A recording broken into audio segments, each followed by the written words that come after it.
Welcome to our holiday special, Lex. Hello. We did adjust your microphone. Everybody, welcome once again to the Sepsiss Show. Music, art, culture, technology, social media, and more. Love that. I don't like what I Even don't your like. hand gesture. What I don't like is how And my more. Jesus. Happy holiday. Look, and everyone's going to be able to get my coffee stats. See that? Well, I'll if they fucking play. watch Road to the Swarm, they would know your That's coffee true. order. Welcome to the show, everybody. We're here talking, conversating, covering, and tackling the challenging topics, teaching everyone that life really isn't about hard work. It's not what life is about. I know we've been all taught that, and we've been brought up and trained on that, but life isn't all about money or hard work. It's much more about what we create during our short time here together, how we measure and determine and share our value between each other, how we share our wisdom, how we share our resources, how we deliver and share the truth, wisdom, and understanding. Also, we do cover the challenging topics, the conversations and the challenges that other promoters, other musicians, and people in the music industry are simply too well behaved to talk about or reveal. That's the kind of topics that we present here. So you can love us, hate us, or study us. Welcome to the Sepsiss Show. We are broadcasting every Wednesday, usually now at 8 p.m., and the chat is open for discussion. Again, it's music, it's art, it's culture, it's technology, current events, controversy, social media, and more. We have gathered the very best of our ideas, our live streams, and podcasts throughout the years, and we've kind of put them all together here in a plethora of conversations and combine them into one show, the Sepsiss Show. Woot! Look, and then it works. Yeah. We're going to jump right into some sepsis news. So we are booking a handful of shows. We're off to an early start. Yeah. Typically, we like to play one or two shows a month, if we can, during the season. For all things sepsis news, of course, we are recording new music. Don't worry, it's coming. We like to make sure that we are a band that's not releasing 1,000 songs of low quality or terribly produced or written music. So we take a little bit of time. And of course, just being a musician is expensive. I don't think people really inventory all the things that we have to do. For instance, publishing music costs money. Copywriting music costs money. And just copywriting something isn't like a one-time fee, right? So like if you're trademarking or you're copywriting or you're uploading music to the internet, say you're publishing music, that is an annual payment that artists have to contribute to. Just like touring. You know, I think some people might imagine that people call us up on the phone or send us an email and they give us money to play shows, or they offer us jobs or offer us cash to play on stage. It doesn't work quite like that. We have some shows already booked for 2026 with the understanding that it's going to cost us a lot of money if we want to play anywhere outside of our hometown or down the street, you know. So when we're touring, when we're driving around and you see us out in Ohio, or you see us in Milwaukee, or you see us in Chicago, it's probably because we've contributed a lot of money to get there. So that's why we only have shows once or twice a month, because we have to invest in ourselves and contribute into this glorified hobby in order for us to make it to you guys in order for us to have an opportunity to play music on stage somewhere other than our backyards. Anything you want to add to that? No, it was very well said. It's a lot of work to be a musician, a content creator, an entertainer. It's hard work putting on a podcast. There's more to it than just pressing buttons or just putting on a performance. There's a lot that goes into it, a lot of investment that goes into it. And it is fun. We have fun doing it. Like, yeah. And it's not like a complaint. It's really like us sharing how happy we are doing this hard work. yes, we are very gifted in the sense that we feel like this is a privilege, you know, and we communicate with each other in the band and the staff all the time. How grateful and lucky we are to have the fan base we have, to have the success and the platforms and the support of our friends and our family and of course other bands. And we're even the haters, man. Everybody is putting in work when it comes to talking about us throughout all the years, and we appreciate all the energy that people have contributed to us. So I'm not being sarcastic, you know, when we say that this stuff is difficult. I'm not clout chasing.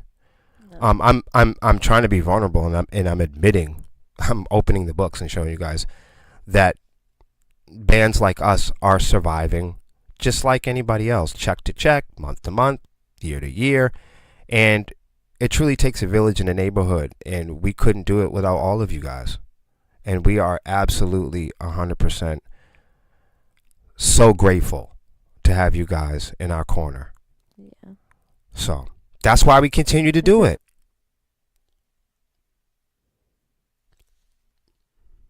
With the understanding that this is a privilege, and it costs a lot of people to come out and dedicate their time to see their favorite bands. What are some of the costs that are associated with going to see some of your favorite bands, Lexi? Travel. Right. Getting gas. Like, so if you're going to drive to go see Sleep Token in Boston, right? You might be in traffic for 40 minutes. Yeah, right. Longer than that. You're going to maybe take a flight to see some of your favorite bands. A lot of these shows are packaged as festivals, right? So we're talking 8 hours, 10 hours, 14 hours, 2 days filled with live music. Something like that is a huge investment. We're talking flights, hotels. Some people are tenting. They're buying propane and packing lunches. And the people that don't pack lunches have to buy, $19 hamburgers at the festival. So going to see your favorite musicians get on stage is a huge investment for the bands, and it's a huge investment for the audience. Definitely. We know what the costs and the investments are associated with being a fan and being an audience member, because we're fans ourselves. The reason why we know how much it costs to support bands of any size is because we support bands at every size. I hope that makes sense. I'm not sure how many fans or audience members out there are aware of our investments and contributions, but I promise you we are absolutely aware of yours. So just like audience members and fans have to rent hotels and save money for food and gas, and other hospitality fees, so do the bands. So do the crew members. The bands, the crew members, the roadies, the merch personnel, the photographers, they all have to invest in the concert, in the show, just like the audience members. So if any one of these human beings forgets at any time how much everyone has contributed, it's easy to lose focus of how important it is for all of us to be contributing this way. It's easy to forget that the music industry can't be unless there's musicians and fans, for instance. And none of this could be if there wasn't venues and platforms and places for the musicians to have a delivery system. Or else the music industry would be backyards and house shows and band rooms. So I revealed that to you because we are aware of how much it costs to support our favorite bands because we are fans and we are also audience members. So now I'm trying to teach some of the audience members and fans out there some of the costs that producers, staff members, photographers, and musicians all have to invest in. So that's why a band at our size might not have more than 1 or 2 shows a month. It's because we want to make sure that we are putting and investing and contributing to have the most value and quality that we can present each show season to season. With rising costs of, say a bottle of water or your rent. The same is for musicians. Not to mention, we always have to outdo ourselves. We have to constantly be spiraling up. We have to be investing in ourselves. Not just with money, but we have to be investing in our physical care. We have to come out with new songs and new dance moves, so to speak. We can't be doing the same thing.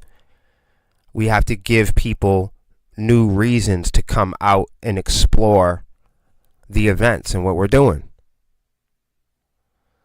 So that is why our investments year over year, we have to prepare ourselves to outdo ourselves yet again.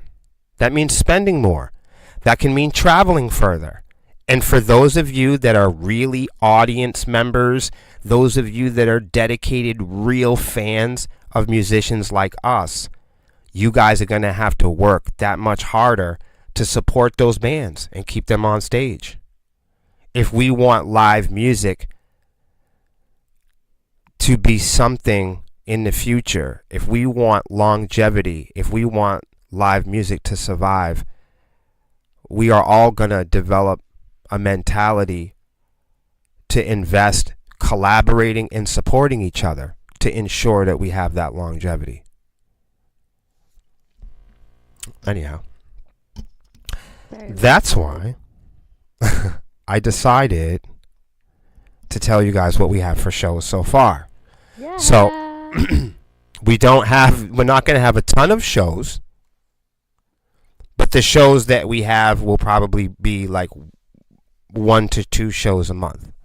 And I know that was a lot to say, but that's the reason why bands like us have 1 or 2 shows a month, because we want to make sure, we want to promise that when people are buying our tickets and they walk through the door at our shows, that we've done everything in our power to invest ourselves, to prepare, to take a nap, to update our gear, to buy new strings, whatever needs to be done to make the show at the top quality and top experience, prioritizing, fun and safety and memories, even to having great lighting and a place for you guys to get your favorite selfies and your cool shots, to go live, to come and meet with the band and the staff members, the girls, and everybody that hangs out with Sepsiss. We try to create an environment where that can happen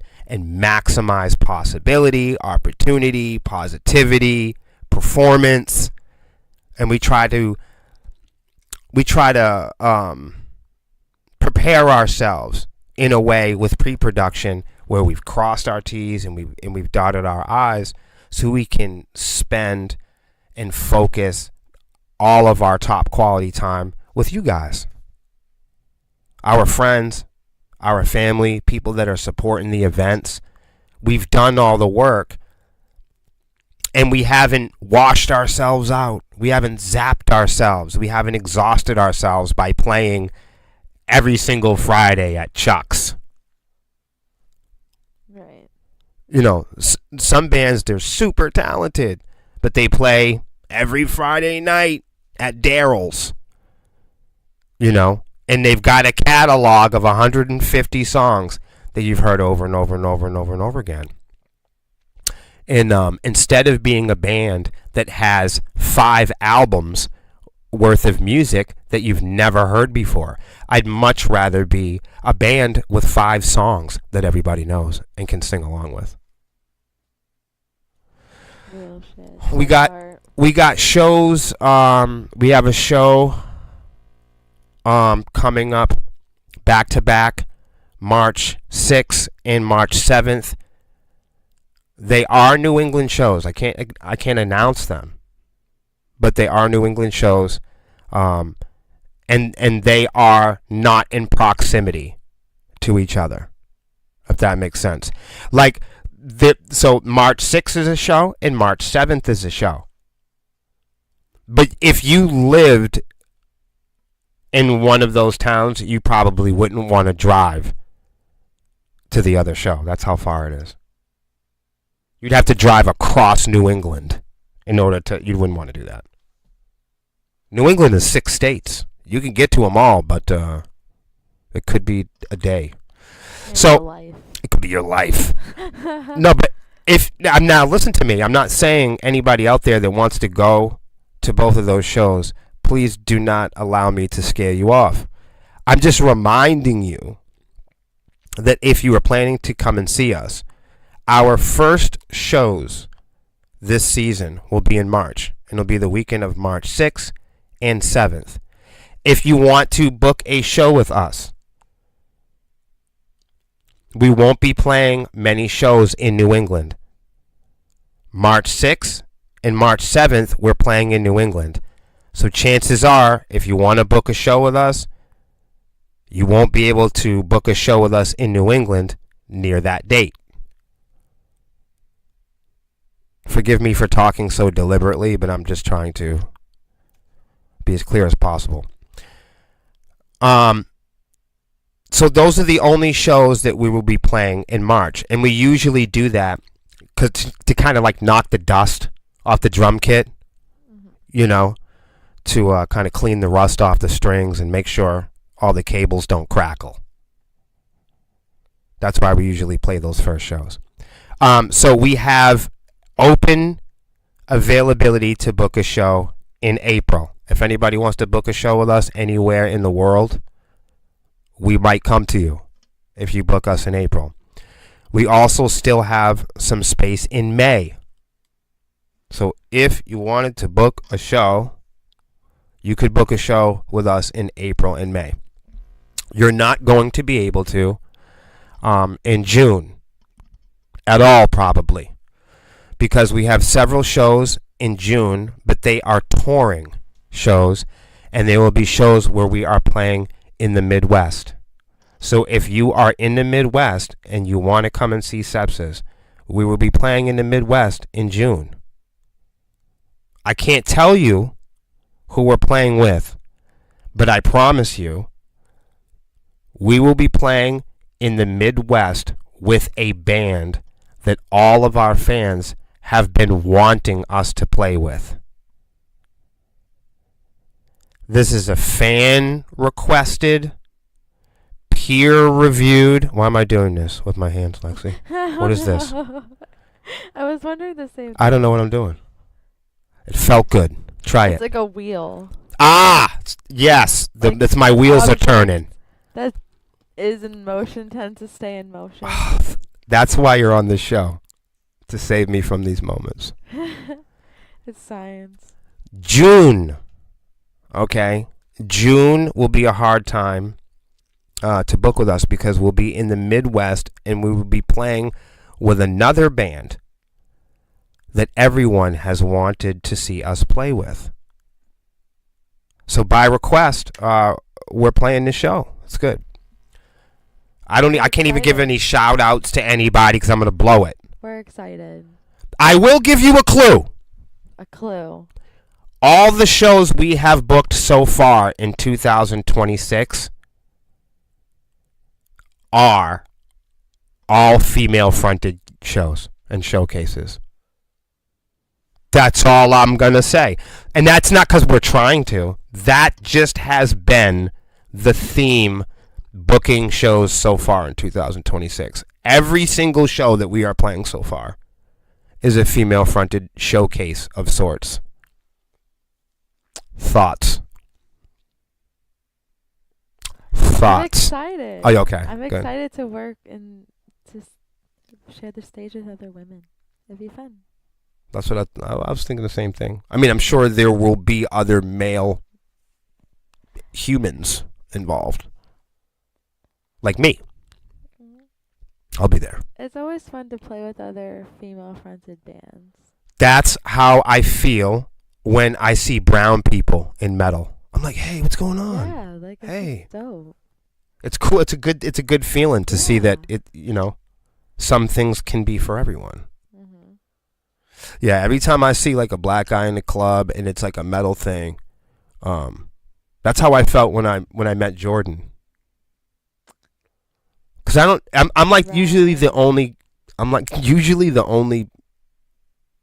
one of the only brown or black guys at a metal show, a lot of times.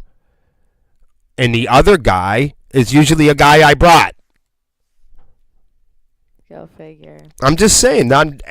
Hey, look, I'm very blessed.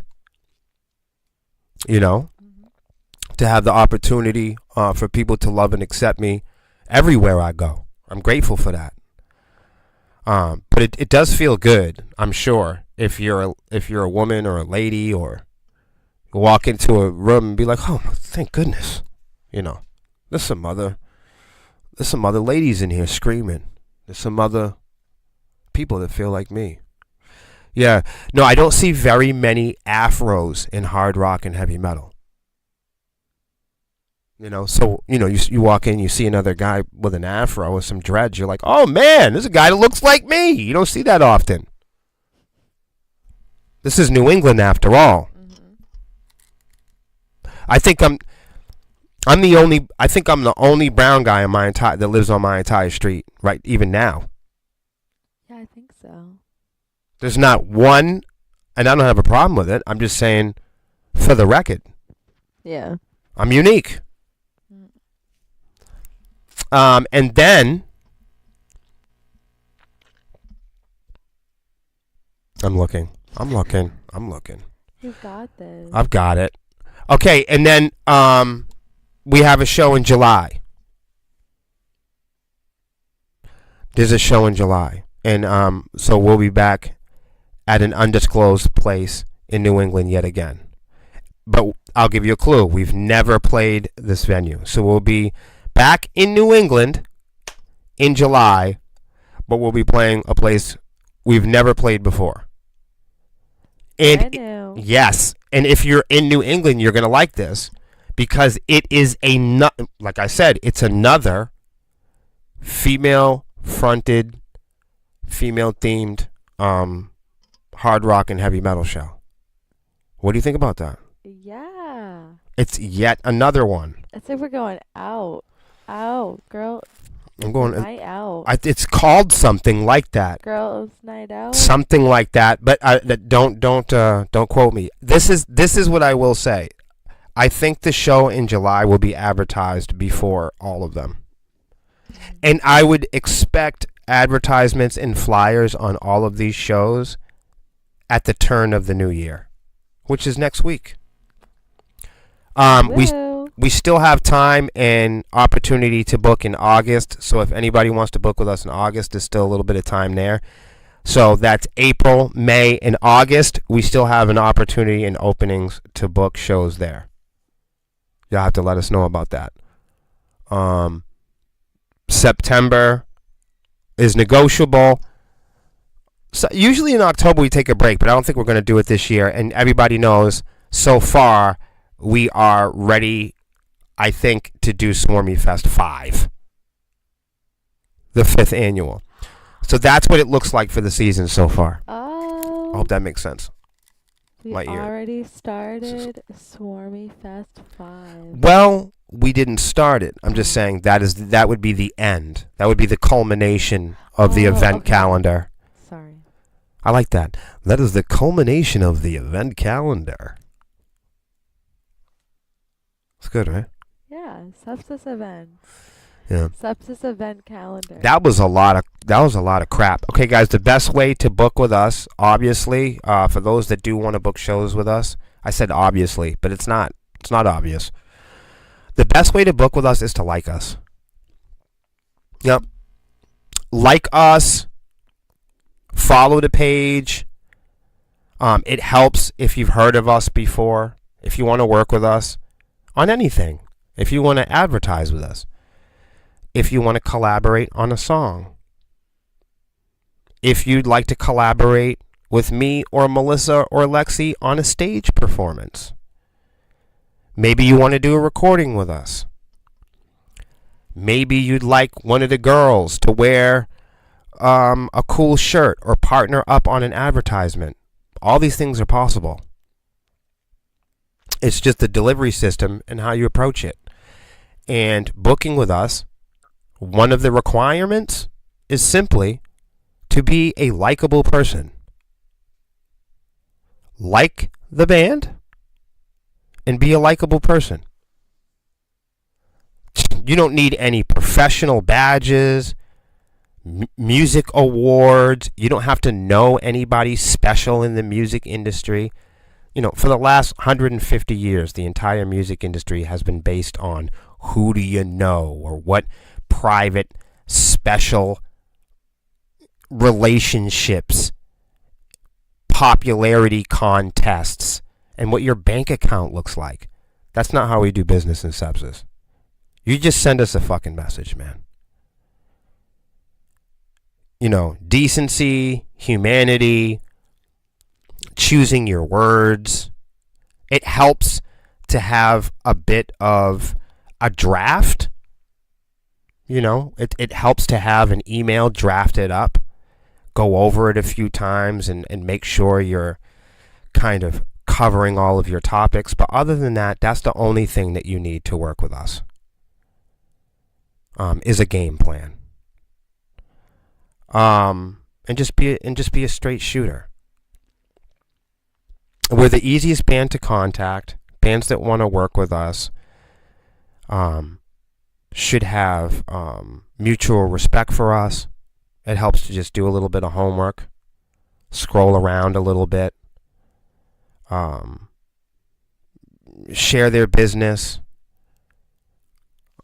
develop and share similar mindsets and goals, have a plan to lift each other up, completing shows together, not just jumping on a show. You know, you see like people, you know, bands will hit each other up and be like, "Hey, can I just jump on a show?" We don't just jump on anything. No. We take what the fuck? Everything we do, we talk it out, we think it out, we try to have some sort of a strategy, even if we're playing a barbecue. Seriously, we like to take it seriously because inside this pre-production, the reason why we take pre-production so seriously is because if you do all this stuff, you do all your homework, and you take care of all the responsibilities early before the event, then you're not waiting to the last minute to get everything done. And it saves time for fun at the show, everybody. That's the point. That's the reason why we have all of these guidelines. I know rules aren't sexy. And it appears like there's a ton, but there really isn't. It's just knowing our band, like knowing what kind of music we play, getting an idea of like kind of like who's in the band, taking a look at the images or jumping on our website and getting an idea for who we are, right? Making sure we're not Ku Klux Klan members or pedophiles. That's a good idea, right? You don't want to play music with fucking rats and snitches and punks, right? You want to make sure they're decent people. So do a little bit of homework. And there's another reason to do this too. You know, if you're in a murderous, you know, criminal death metal band, you're probably not going to want to play a show with Sepsiss. It's not that you're not talented. You're probably really talented, and you deserve a ton of attention from criminal death metal killers. So it's not that you're not talented or you're not a great killer. It's just that we're not going to do great on partnering up on an event together. So you're super talented at killing people and scaring the shit out of everybody. But partnering up with me might be challenging because we have different goals. We're trying to achieve different results. So do your homework. Same goes for aspiring bass players.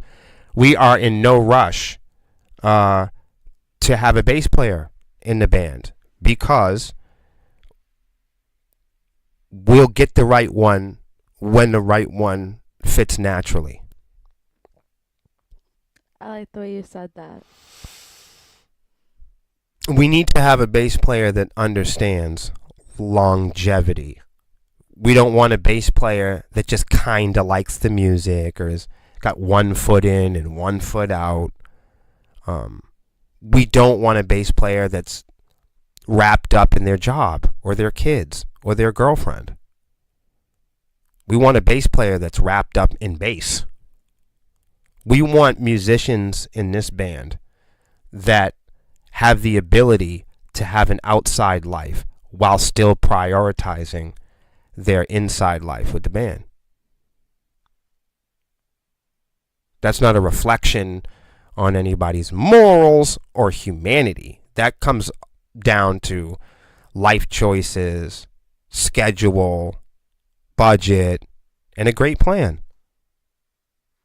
And sharing goals. You got to want the same things. You know, I think it's important for our next musicians and staff members that come into this act. I think we've leveled up. So I think that the next staff members and musicians that partner up with us, as well as partners and collaborators, promoters, I think anybody that's collaborating with us should understand that we've been promoting for a while now, that we felt like we've grown a little bit. We expect a little bit more, and we're squeezing a little bit more out of ourselves. So we're gonna set the stage, no pun intended, for mutual respect, for people that are pursuing mutual value. So that's how you book shows with us. That's how you get involved. It's not that difficult. You just got to be able to speak clear English. It's booking at sepsiss.com, right? That's right. That's right. Let's get to our very first topic. It's not our very first topic. It's our very first story. Story time. What the fuck is going on with this? What? What's going on? What is that? Oh my goodness. Melissa. Is that? What the fuck is going on? I have a technical issue. I'm so glad this isn't live. I've had nothing but...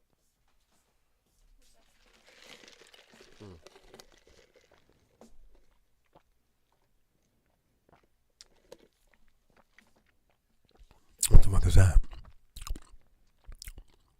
Why is it not working? Like, what the fuck? What? Why did it do that? I don't know. It was set up before. Oh That is crazy, huh? So I'm gonna go back real quick. Okay.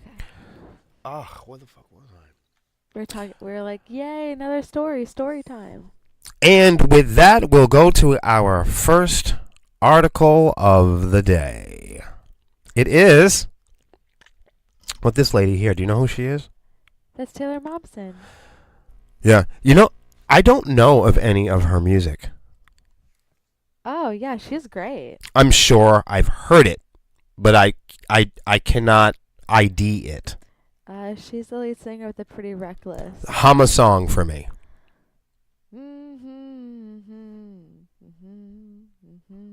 No, seriously. That is it. What? So, what's her most famous song that you Going can? to hell. Going to hell. I'm going to hell. That's her song, huh? Yeah. Oh wow. Taylor Momsen exposes the dark side of Warped Tour. She says here it's a gross band summer camp. Wow. Now, what are your thoughts Heavy. about this? Before we even get into it, like, what are your ideas about it going into it? Let's hear it. Picture sweaty people 2 or 3 days in, not showered, Okay. hanging out, drinking. What do you? Well, that's everybody's backyard. That's everybody's backyard. Listen, that's New England from April to November. All right, now, seriously. Taylor Momsen exposes the dark side of Warped Tour. She says it's a gross band summer camp. What do you think she means by that? It's like summer camp. Like, when you go away to like sleepaway camp for a couple weeks. What do you remember about that? What do you remember about it?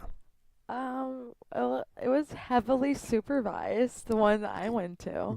Okay, and who was supervising? Like people that were in college. Oh, how old were they?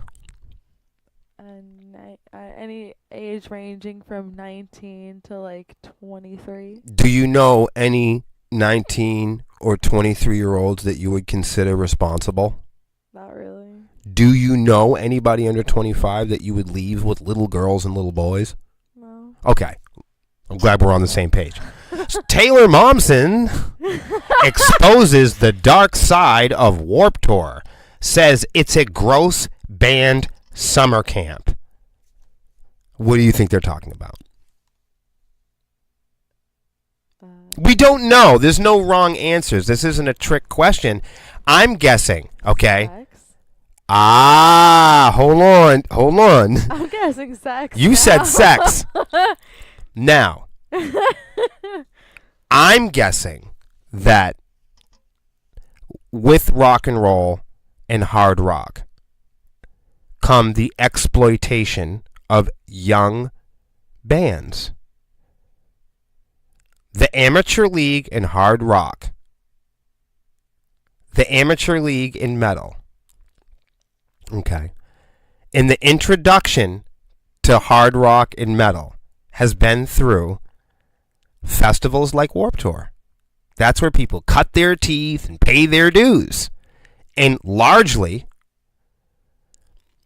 the aspiring, dreamy, young wannabes have to pay to play or compete with each other to be a part of something like Warped Tour.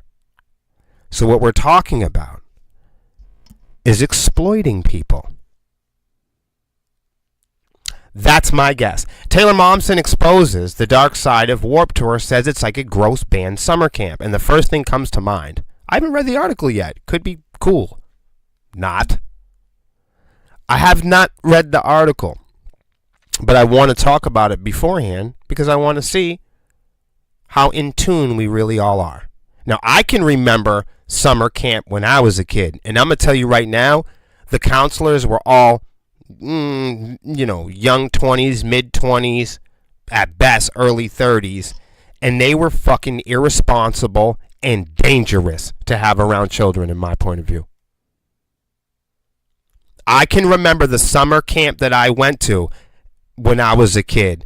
And it was nothing but a perfect opportunity for children to be exploited. Sleepovers, squirt gun and wet t-shirt fights, water balloon fights, and all of that shit. Co-ed.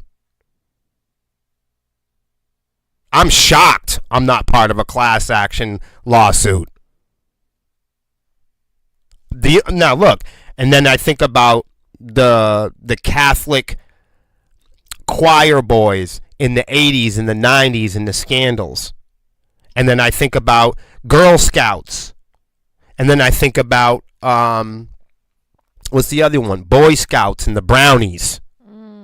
And then I start to think about after-school programs, Kung Fu, and all the other places where kids are recruited.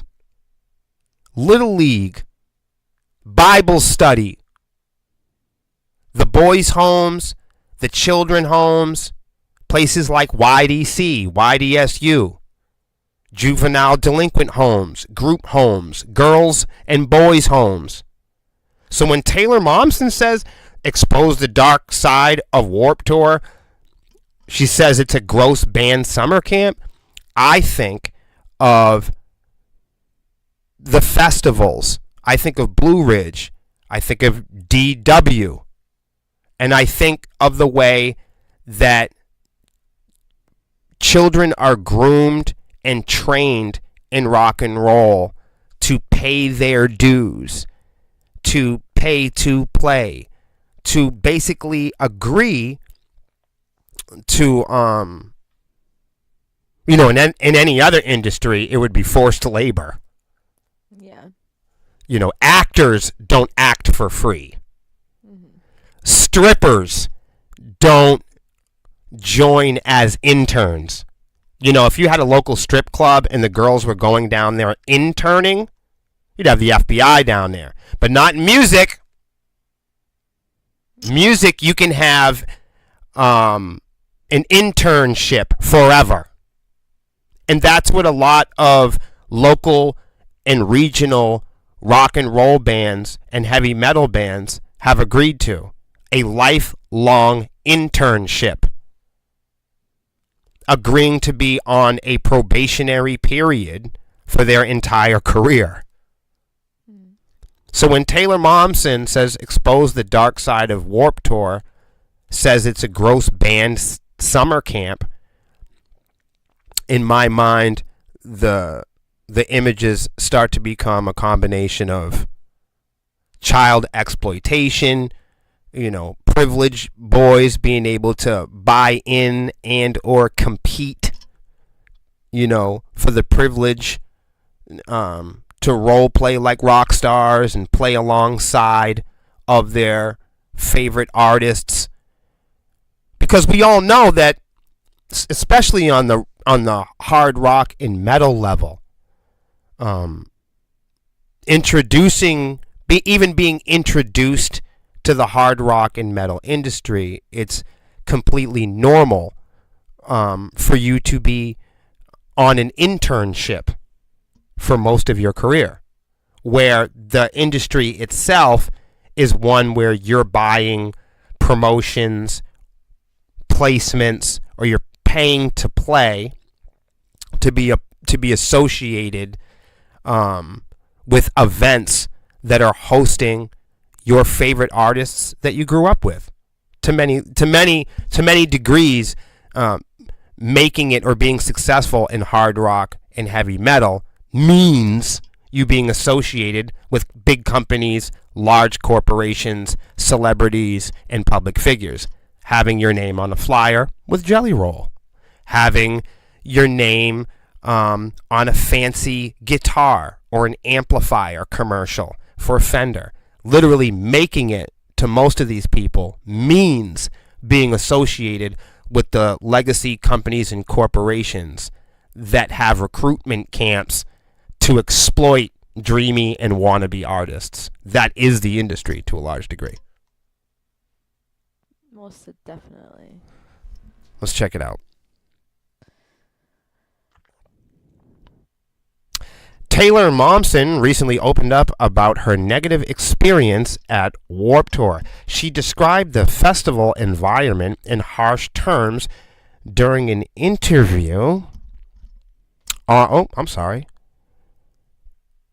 The festival environment in harsh terms during an interview on the Zach Zhang show. What the fuck? What? I don't know. I've never heard of it. You know when people are like, I've never heard of sepsis? Yeah. Because we see people all the time and hear of people, and it's like it's fun for people to say, well, I haven't heard of this, or I haven't heard of that. But the feeling's always mutual, though. It's like, oh, I haven't heard of you. Well, I haven't heard of you either. No one's heard of anybody. Nobody likes anything, and no one's heard of anybody. Like, what? There's no points for not liking shit. There's no points for not hearing of something. So when you admit to having less information or knowledge on a certain topic, there's no points for admitting that. Doesn't mean you're a bad person if you know it or you don't know it. There's just, you're not gonna spiral up. I'm not a fan of chocolate. Okay, no points. I mean, there might be some points there if you liked chocolate, because you would have something to enjoy. It would be a positive experience for sure. Now, I'm not saying that not liking things is negative, because there's some things we shouldn't like. Like, we should all not like pedophiles. Does anyone here disagree? See? The Pretty Reckless Front woman shared candid details about what she called unprofessional and chaotic nature of the touring festival. That's hard rock and metal, though. That is the music community. I'm not going to say industry or business. That's because you got all of these fucking people running around pretending to be superstars and to be best friends with God.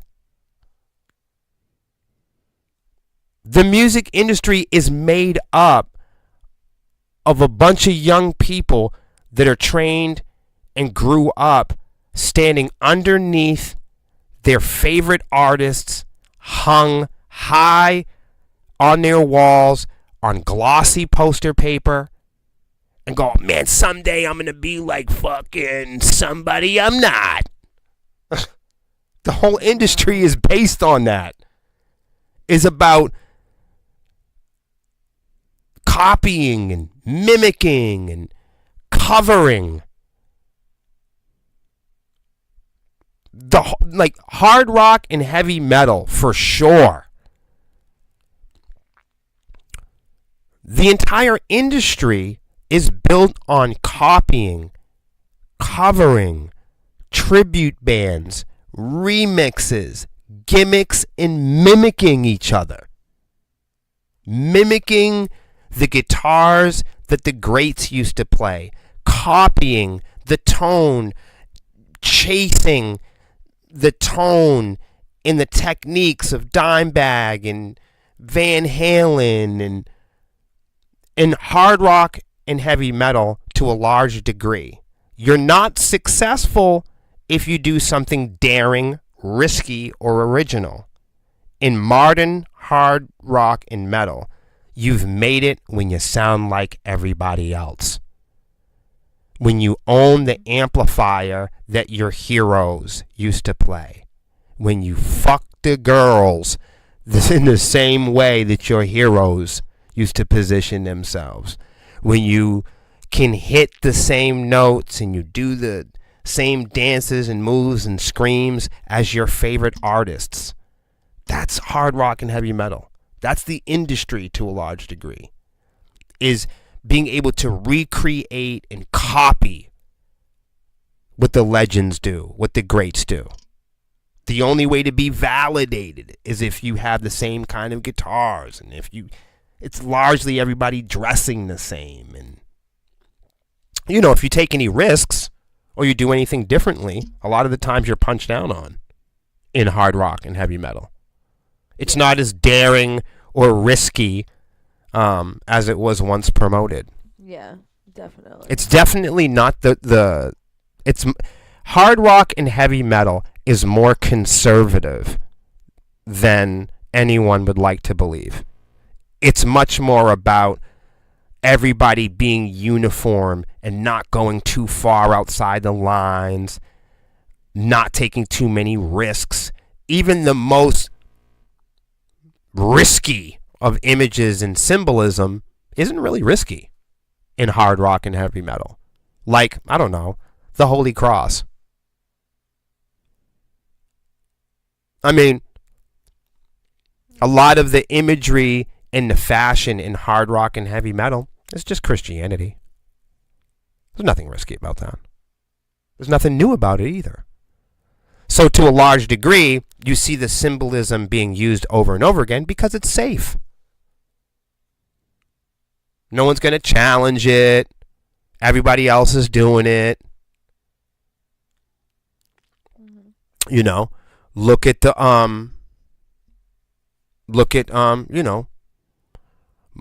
mohawks and leather, arm gauntlets. It's all kind of generic and cliche, isn't it? Yeah. Right, because that's the hard rock heavy metal thing to do. So you don't see a lot of people in hard rock and heavy metal really taking risks. As soon as the most popular bands tune their guitars this low, everybody else follows suit. As soon as the most popular and successful artists start using a brand of amplifiers or guitars, everybody starts leaning that way.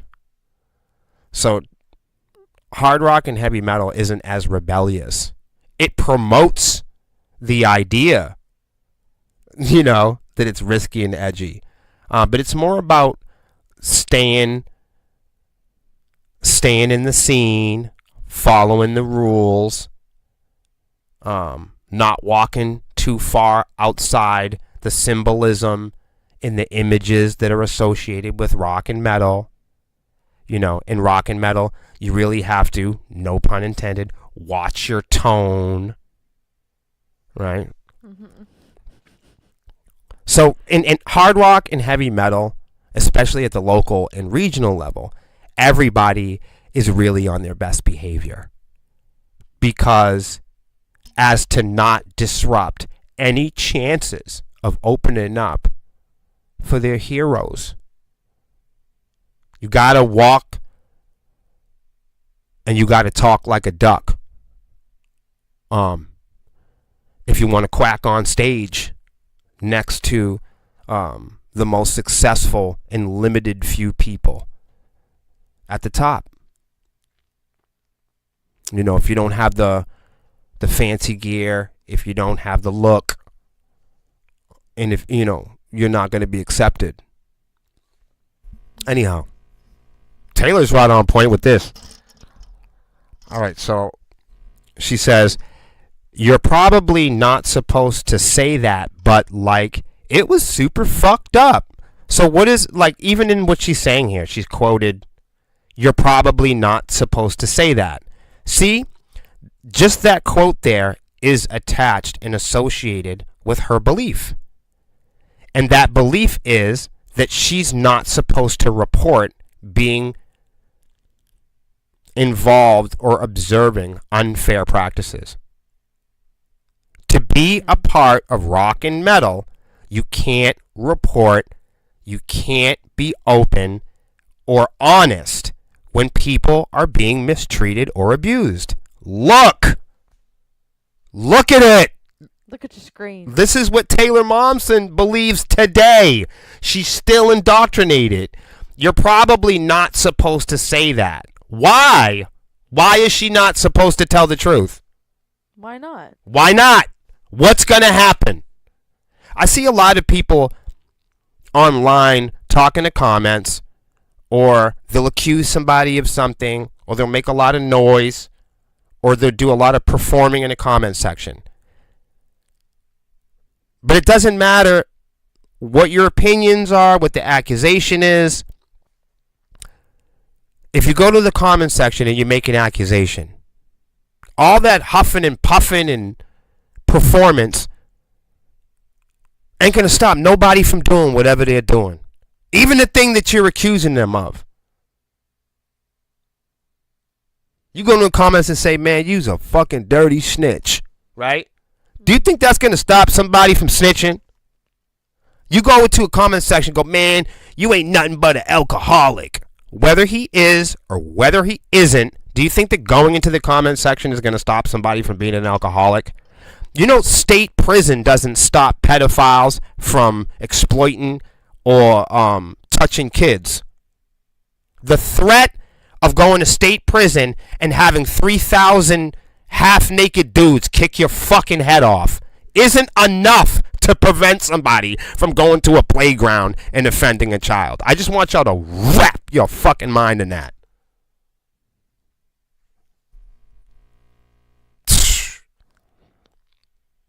Why is she not supposed to report?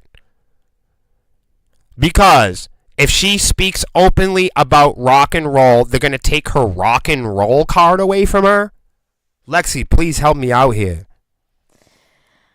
I don't understand this belief, and it really goes into the issues of today here in this country, of people always saying statements starting with, you're probably not supposed to say that when you're talking about the truth. It's like, I'm not going to say anything about the sex offenders because it might offend the sex offenders. So what? It's like you're conditioned to, like, say the truth, but then, like, after you say the truth, you're conditioned to say you're not supposed to say that, or you're probably not supposed to say that, or you probably shouldn't say that. I don't know when we started talking like this. And, like, we didn't.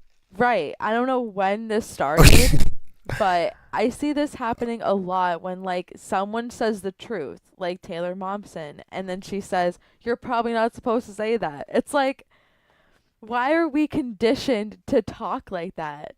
Why not just be like, it's a gross summer band camp. It's like a very gross summer band. It's fucked up. Right. I'm Why not. Can't you just say that? I'm not supposed to say this because there are people that like me that are associated with Warped Tour. There are people that have been involved with my career. There are people that have been involved with my success that have been. There are people that I'm associated with to this day that have been or still is associated. It sounds like guilt and shame. Yeah. It sounds like guilt and shame. Guilt and shame. The thing that stops you from reporting mistreatment and unfairness is shame, embarrassment, guilt, fear, or threats. Let's see what she's talking about. She says, you're probably not supposed to say that, but, like, it was super fucked up. She didn't say it was a little fucked up. It was super. She said it was super fucked up. Super. It's like a very gross band summer camp, Taylor Momsen says. Quote, it was our first tour, too. Our first real tour. Guys, what did I say? That is who they target. People on tour. And people that don't know any better. Yeah. People that don't have experience. It was their first time. It's their first time. They're dreamers. They wanted nothing more, I'm sure, but to be on this festival. And that can leave you in a state. That can leave you in a probationary state. Where people can say things and do things to you, and you will assume a probation type of mentality where people can say and do things to you that may not be natural, fair, or even legal to some degree. Anyway. In one way, I think it was good for us that the grind of that tour is ridiculous. So it put you through multiple shows a week. Here she's praising the abuse, which is odd to me. You know, you see this a lot with guys that get out of prison or guys that get out of the boys' home. They go, you know what? Even I was beaten and raped and attacked. I think it was good that I had to go through the grind, even though it was so ridiculous the way I was abused in prison. The stuff that they put you through, multiple beatings a week. But it makes you stronger. It's a way that somebody that's really been treated poorly to again, I probably shouldn't say this because here she reveals later on that she believes in one way, she thinks it's good. She thinks it's good for them. Is this how they're media training the public figures these days? I don't Is know. this how they're training them to talk? I would never know. That's not something I would ever know. So she goes on to say, and they also don't tell you what time you're playing until the morning. You get punished if you don't go to a press tent and you get a shitty slot. Interesting. She continued to describe the challenging conditions and unpredictable nature of the tour. I'm loving this shit. Like, she goes on to say, quote, like, there was the whole dynamic to Warped Tour that I thought was a bunch of bullshit. But, whatever. But it put you through the ringer of what touring is like in the most extreme circumstances. This is supposed to... heat, tour buses breaking, and no bathrooms. Ooh. Now, all the grossness of the road in one place. Guys, there's and for sure there is all kinds of, as we spoke earlier, there are all kinds of challenges associated with touring.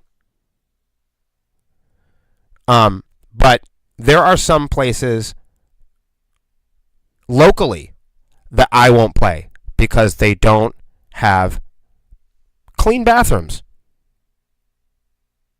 I was going to say for the girls, but no, for me. There's some places I won't play because they don't have bathrooms. Or just like what I would consider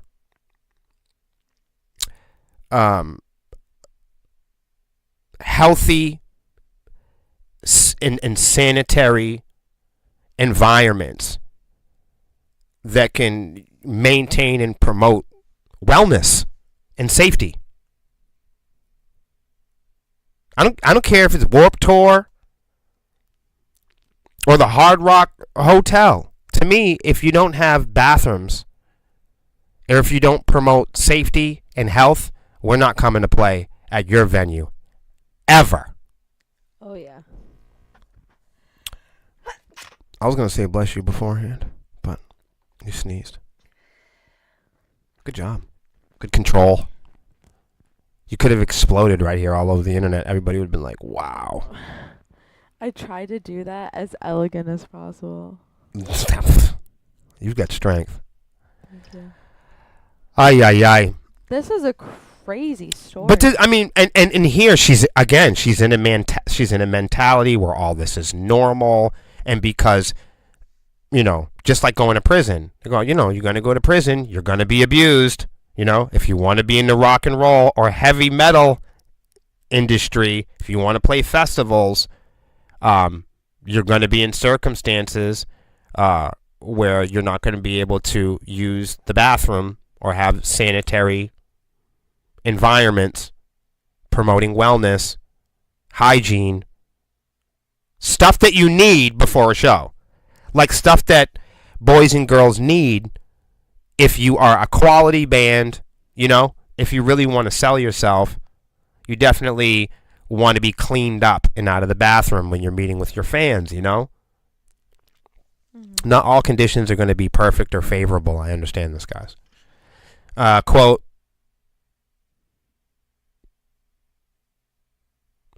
she also here it says, despite acknowledging some of the benefits from the experience, Momsen emphasized her disappointment with the overall environment. That's how I feel about state prison. Like, that is the same way she is describing her experience with Warped Tour. That is my general experience with the Toby School, children's home for troubled teens. You know, they starve you and beat the fuck out of you and shit like that. Wow. And they tell you it's great for you and your family.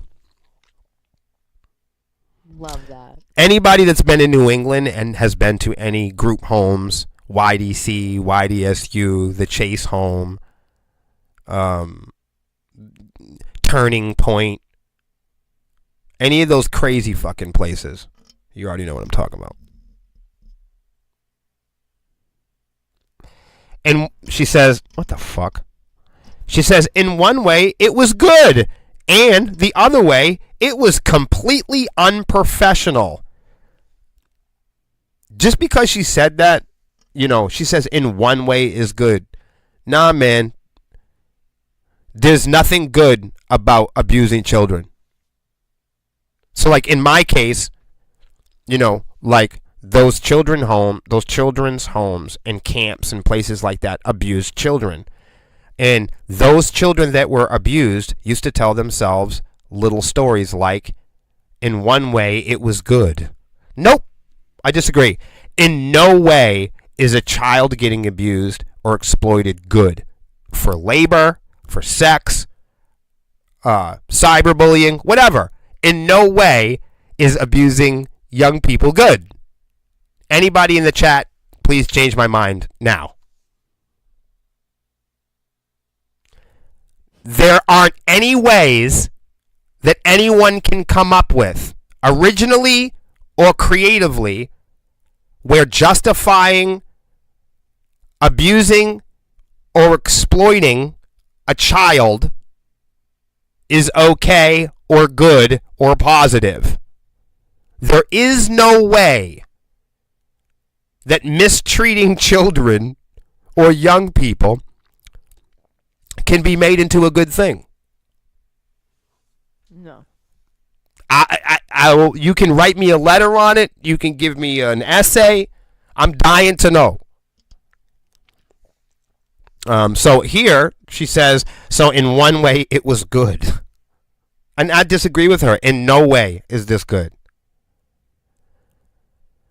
She said, and then in the other way, it's completely unprofessional. And here I'll say again, she's trying to become an aspiring professional musician. And she believes she's under a strong impression and trained belief that unless she's mistreated, there is no other way to access the music industry.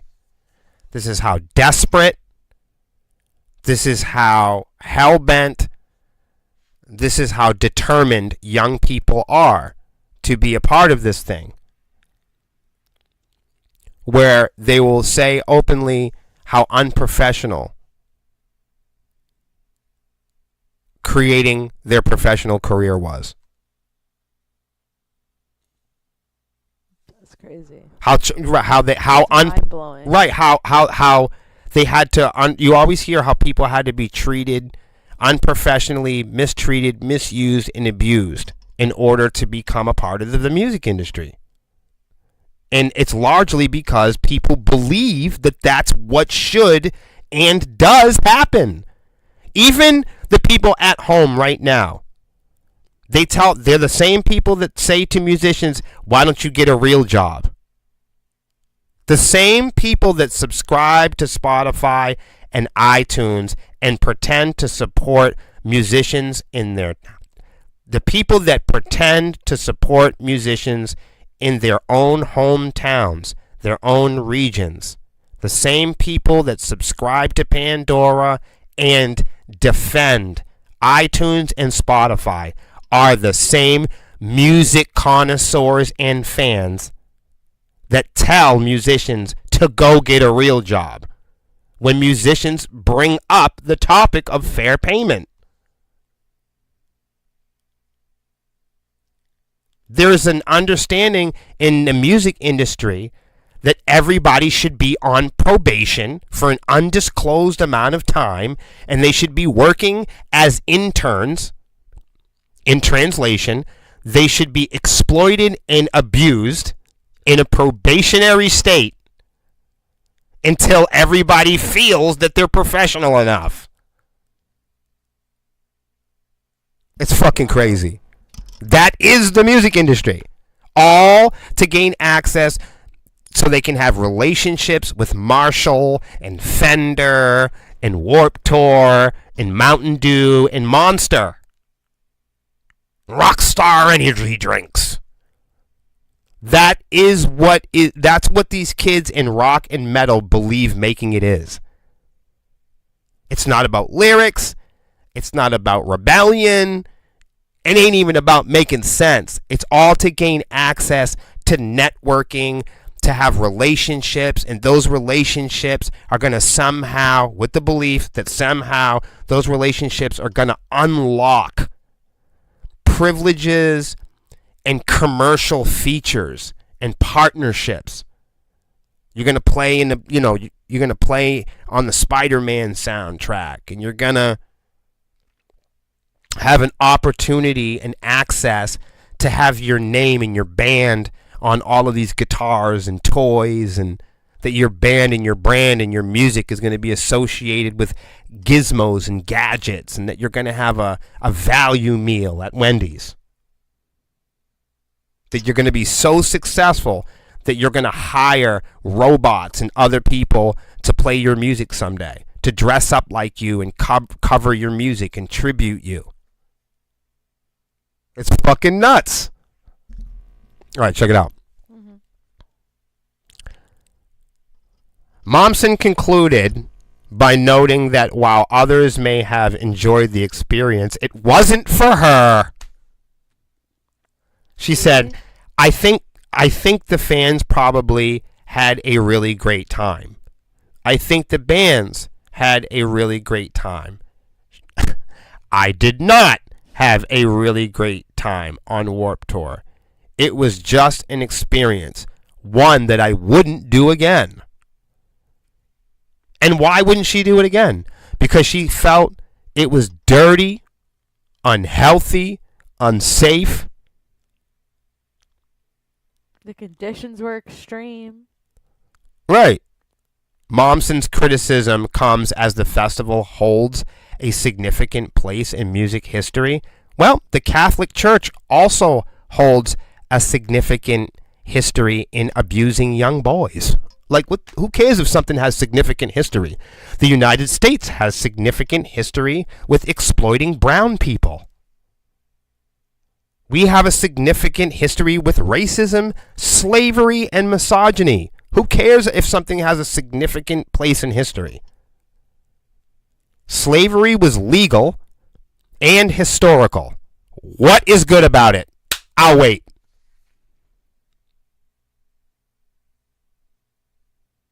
Slavery has a place in history. And because of slavery, many rich white Americans have generational wealth to this day. What is good about slavery? Go ahead, put it in the comments.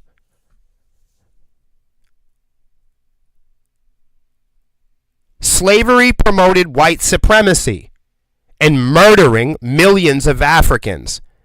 Put in the comments where slavery was good for us because it was legal to do. Slavery was legal, and it has a place in history, right? And people were made rich because of it. Put in the comments, I want to see in the comments where slavery was good, so I can block you from the page forever and ever and ever.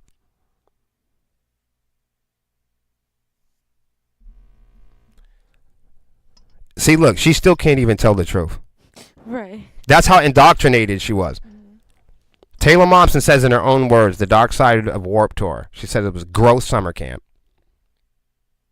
Kind of. Maybe. Probably. What are your thoughts, Lex? That is crazy stuff. I just wish people, when they're telling the truth, they don't back it up or backtrack and say you're probably not supposed to say that. No, just say it. Just keep going. Like, what's gonna happen to you? Like, I don't know. I just wish people didn't. I wish we weren't indoctrinated to like talk about the truth and then be like, oh, the abuse is okay. Mm. The unhealthiness is okay. Not my cup of tea. Not for everybody kind of thing. It's like, what? We were talking about some pretty heavy shit that probably not a lot of people know about. Here's some notes here.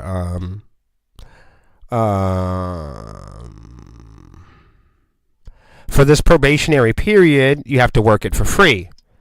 They dress it up as an internship or a development, leaving the artists, musicians, and bands in a state of always feeling like they're in development. Yeah.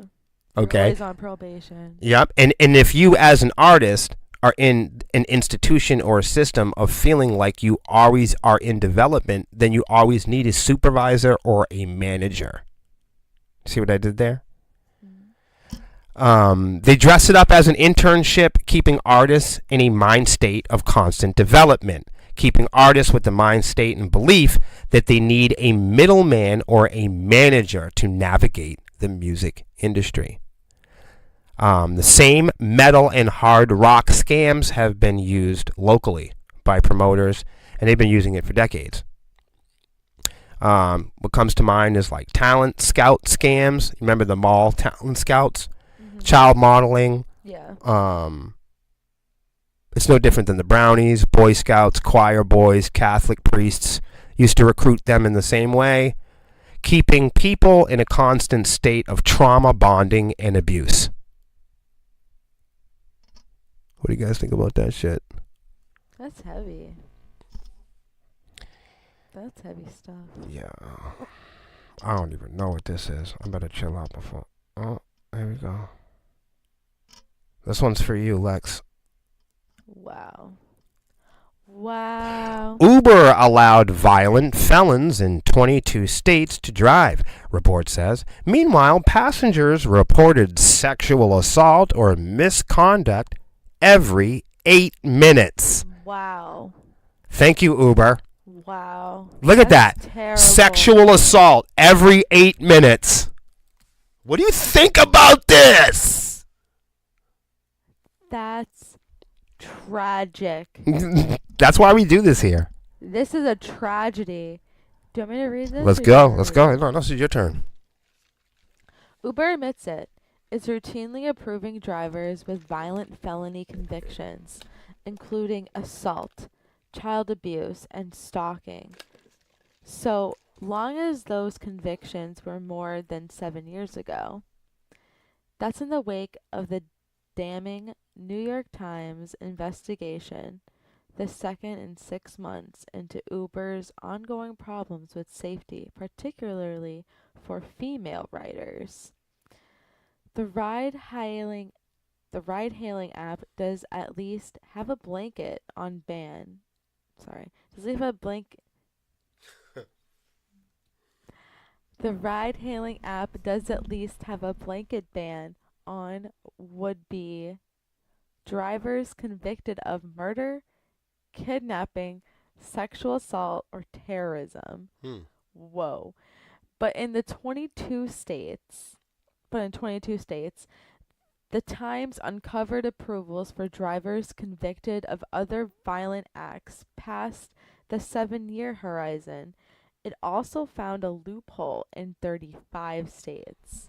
I mean, so they're not concerned with keeping anybody safe. No. All they're really concerned in is following the guidelines of the generated paperwork. If the paperwork is good with them, they'll put you in danger. Wow. Crazy, right? Yeah. Background checks are only looking for crimes committed in the place that the driver lived, letting other convictions to slip through the net. Ooh. What? Look at that. This is terrible.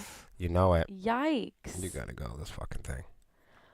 Uber defended the 7-year time window as striking the right balance between rider safety and letting people who've been convicted of a crime rebuild their lives. But the company has also admitted, in a roundabout way, that its rides aren't safe enough. What? Uber admits serious report of sexual abuse or sexual misconduct was filed every 32 minutes. Wrap that around your mind real quick. Like if you're somebody and you plan on taking an Uber, keep this in mind. Uber admits a serious report of sexual abuse or sexual misconduct was filed every 32 minutes. That's how much people misuse apps and electronics to commit sexual abuse and violent crimes. Do you see why people use the internet? People use the internet to hunt, to stalk people, live double and triple lives, scheme, scam, and hack finances. That's why people use the internet to spy on each other, create dummy accounts, to create decoy and fake personalities and accounts so they can trick their friends and family members and people that they don't know. People use the internet to hurt each other. Yeah, to abuse each other, and it's an abuse machine. The internet is an abuse machine that best friends, husbands and wives, and neighbors use to punch down on each other. That's the game. And they know it, and the developers know it, and that's what they're truly exploiting. They use the machines to measure our meekness. They use the machines to measure our greed. They used the learning machines to spy on our browsing and search history, our search habits, our behaviors on social media, and now the learning machines believe that they know us. So the internet that will be created for us tomorrow is an internet where they believe they can predict what we are going to think and feel. And they have gathered enough information to know that people use the internet not to go to the library, not for wisdom or understanding, not to learn violin, or not to become friends with people in Tibet. People use the internet to masturbate to cartoons. People use the internet to hunt each other, to spy on each other, and to look at pornography, to gamble, and to use apps and visit websites that will tell them what they want to hear.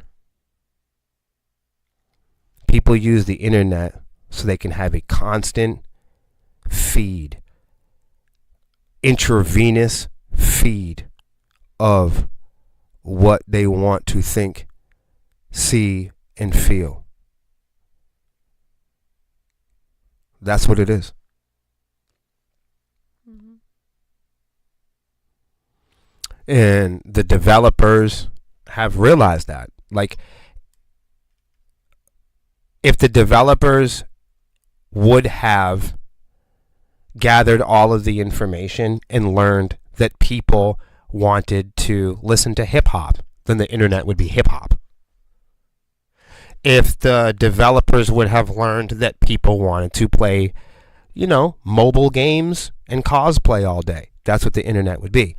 If tomorrow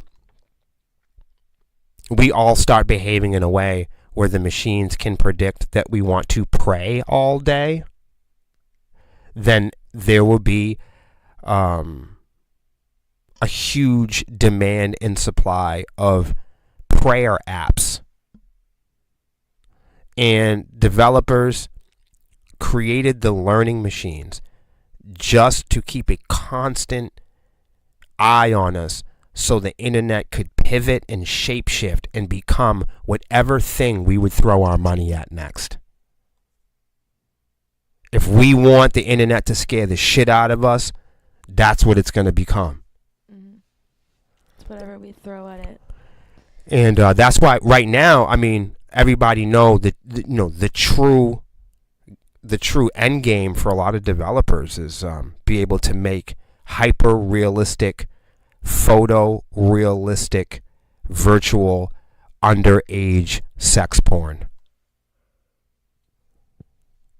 I said it first. That's crazy.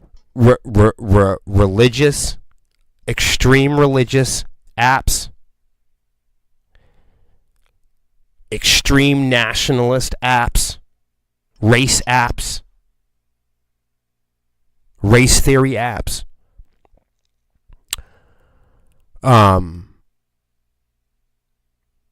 And the ability to build hyper realistic, photorealistic, underage FAP material that is largely legal because it will be a digital image. It won't be a real person.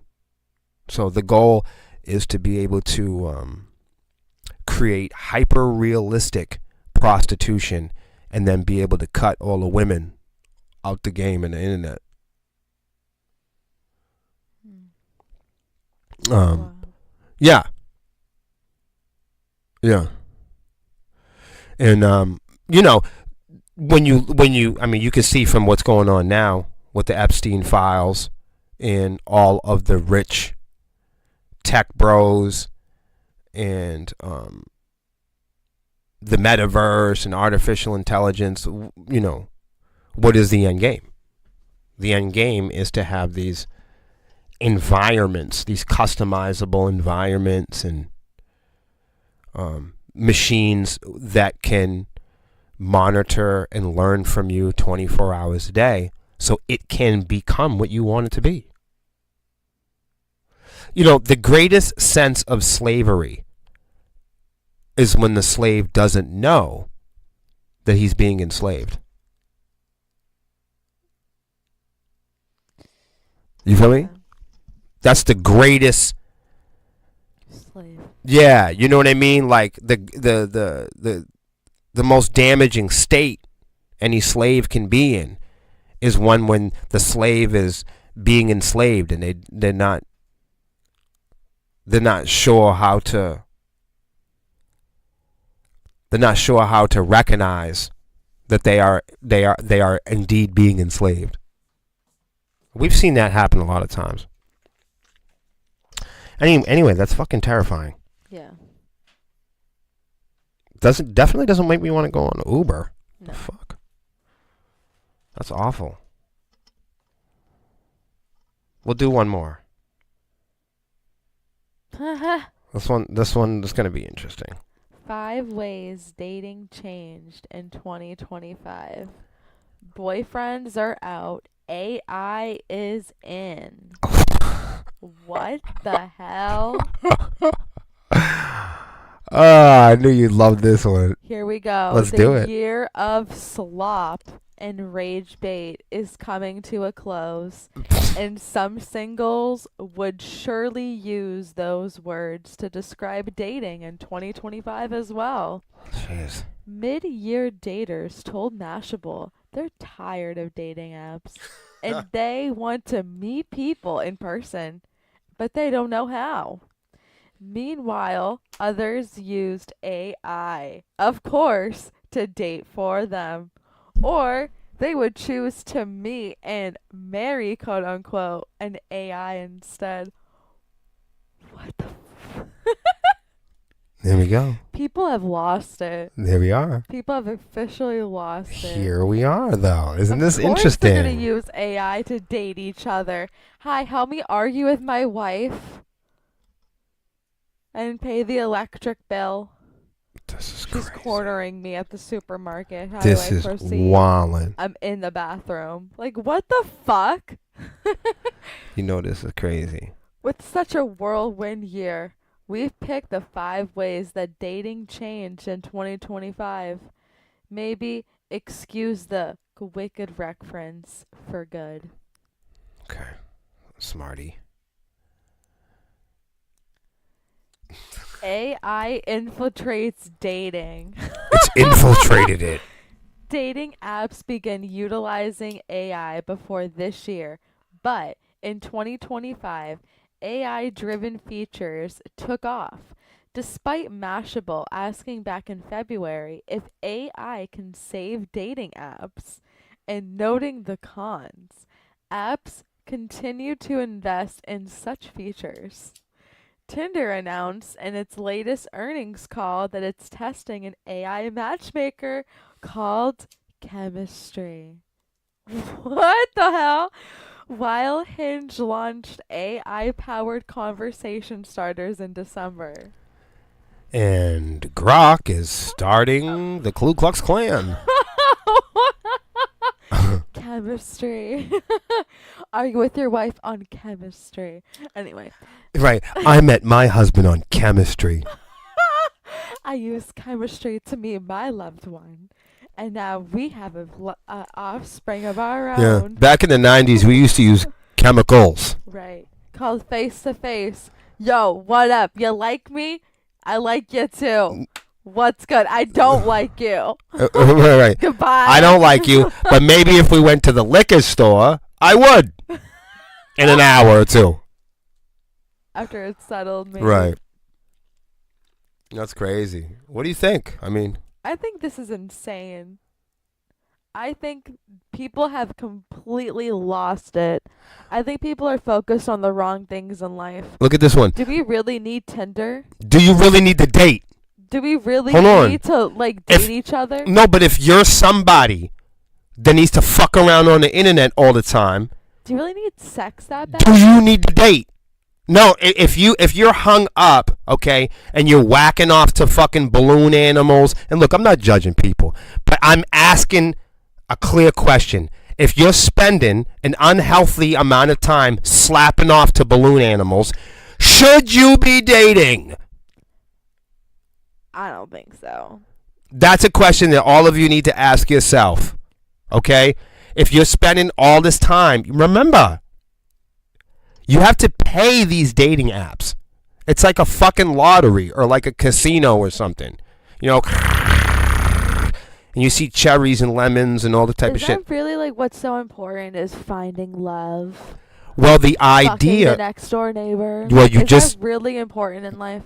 it's not, but you said the hidden word is find, discover, all that other shit. Great relationships are not discovered, they're built.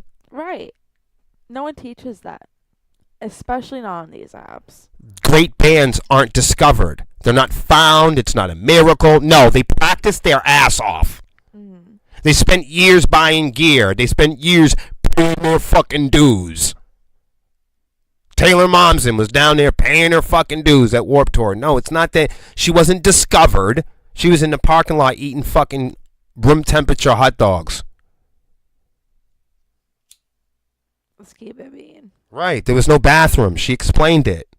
Mm-hmm. That's the same thing with love. It's the same. Love isn't about when everything's going great and the money's up and everybody's finances are cool. We're best friends and no. What will really define your relationships in life, what will really define your band is when you got to the line of defeat, when you got to the line of abandoning ship and you went forward.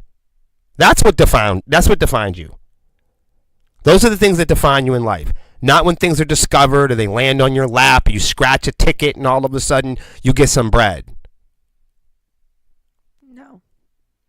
That's not chemistry. That's not none of that. That's magical thinking.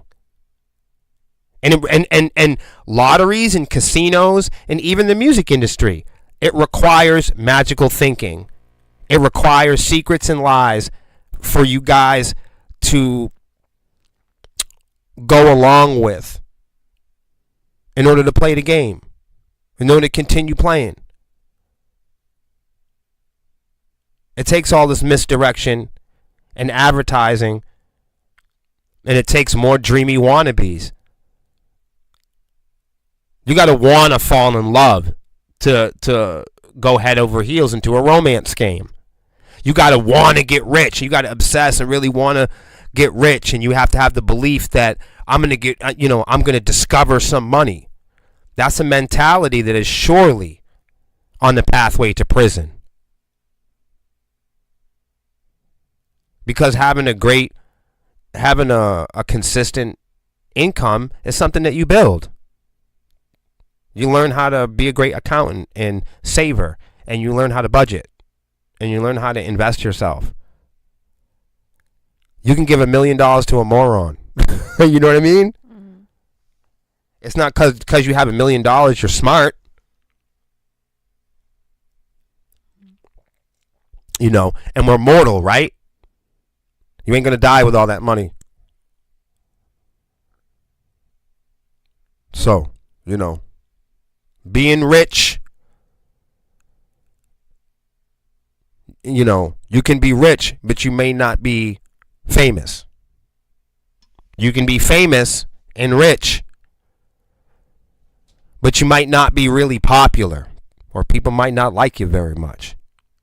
You can be loved by everybody, and you can be rich, and maybe even popular, but that doesn't mean that you're going to be successful or happy. You understand what I'm saying? You can be the first, but it doesn't mean you're the best. And you can be the best, but it doesn't mean you're the first. It doesn't mean you're popular. It doesn't mean you're rich. It doesn't mean people like you. And none of it means that you are a good person.